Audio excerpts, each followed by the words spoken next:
Well, Louisiana help is headed to Florida. Today, emergency teams left Baton Rouge and New Orleans to join forces with search and rescue personnel from across the country. Paul Murphy's telling us about the first responders now heading into harm's way from here. Paul?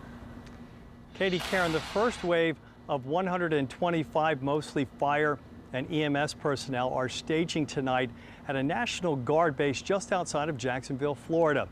Florida asked for help, and since Dorian is not coming our way, Louisiana was in a good position to send experienced emergency responders to a neighboring state now threatened by a very powerful hurricane. Urban search and rescue personnel from fire departments across Louisiana gathered at the state fire marshal's headquarters in Baton Rouge.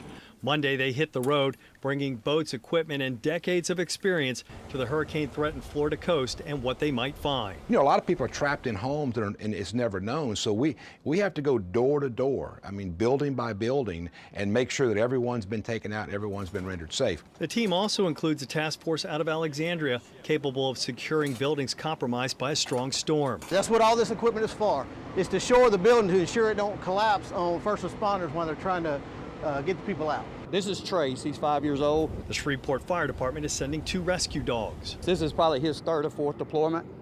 We all the way back to Tuscaloosa when we went there. Fire Marshal Butch Browning says when Louisiana emergency personnel respond to a disaster out of state, it gives them the experience to save lives here at home if a storm heads our way.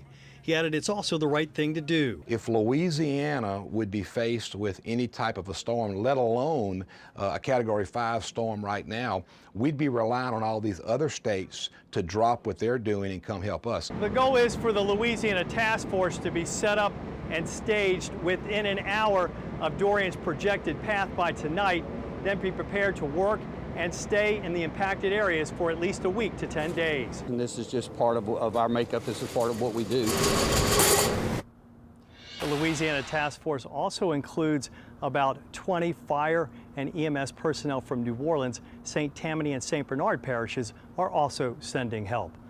We're live in the French Quarter. Paul Murphy, Eyewitness News. Fortunately, we have plenty of expertise in that area. Thanks so much, Paul. And we have continuing coverage of Hurricane Dorian with updates from your local weather experts. Also, we have live pictures and the latest video. You can follow us here on Channel 4, WWLTV.com, our app, and of course, our social media pages.